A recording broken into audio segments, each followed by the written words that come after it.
In the beginning, there was Wasalu Muhammad Jaco, and at the 15-year mark is when Lupe Fiasco, or the beginnings of what would become Lupe Fiasco. Being a nerdy kid interested in, I want to be a scientist, I want to do chemical engineering, or I want to do rocket science. Literally, that was like, he's that kid. Into, I want to be a rapper. Yes, guess who's on third? Lupe still like Lupe in the third. 18 years old, it was really real. It was like record companies, and end of my senior year in high school, I had a record deal on the table. And so it was kind of like theoretical physics, bye-bye. I didn't take any of my college preparatory exams just to kind of burn the ships and really motivate. So I had nowhere to go, had to do it with rapping, and it worked. I gotta testify, come up in the spot looking extra fly. It wasn't just a thing that come on the radio, hear it, whatever. Or if my father was playing it, hear it, whatever. And my father was playing like Ravi Shankar, NWA, but also Public Enemy. For me, actively, it was Tchaikovsky first. It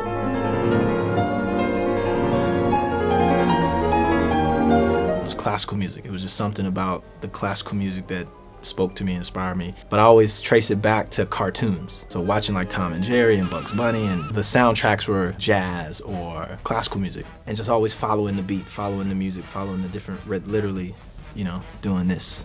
And then adding to that, all of the just contemporary stuff of being introduced to the hip hop music scene at that time. So it's like, yeah, Nas, Jay-Z, Biggie Smalls. When I went to start making my raps, all of these influences started to come out.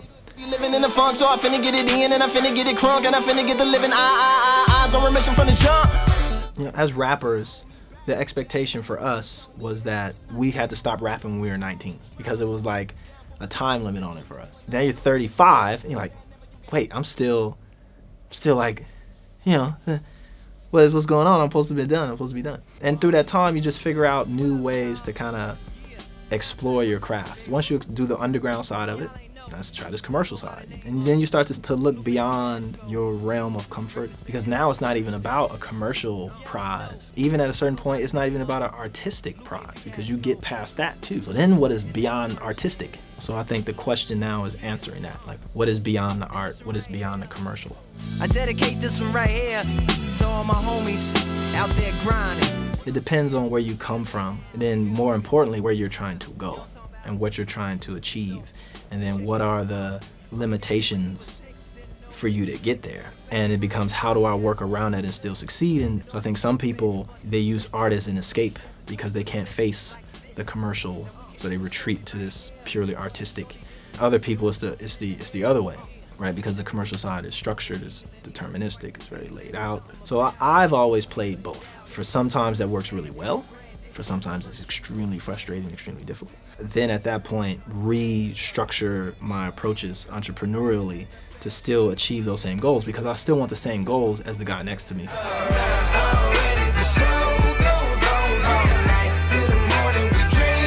Build your own brand, and not just that cliche build your own brand.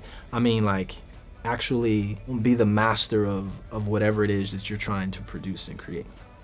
Make sure that you can sit down and do it with your own two hands. That's the mastery of it. Like, sit down or building it. It's not just hire this person, get that person, do this person, do this person. It's like, no, can you sit down and make what you want to create? That's there. 3 in the air for the kids in the ghetto, 4 for the kids that don't want to be there. My history with the martial arts is my father was a martial artist. He started doing martial arts when he was about 15. And when he came out of the military, he just started to open up karate schools. So we were raised in the martial arts tradition. Music was always a part of our martial arts. And now the show Beaten Path is the product of 35 years of martial arts training. For basic advice to the basic MC, just take one object, rap about that object for 2 minutes straight, and just identify every aspect, whether it rhymes or not. Because 9 times out of 10, you're gonna rhyme every once in a while, just naturally. Your mind is just built to rhyme. And then do it again and again and again, then pick a different object, then pick a different object. Then take those 2 objects that you mastered and then put them together. And then rap about them together. And once you get 2, then you can put a 3rd, a 4th, a 5th. And before you know, you got the whole world. And then you'll be a freestyle master like Lupe Fiasco. Thank you very much. Hey! Yo, what up? This is Lupe Fiasco. You tuned in to BFM 89.9.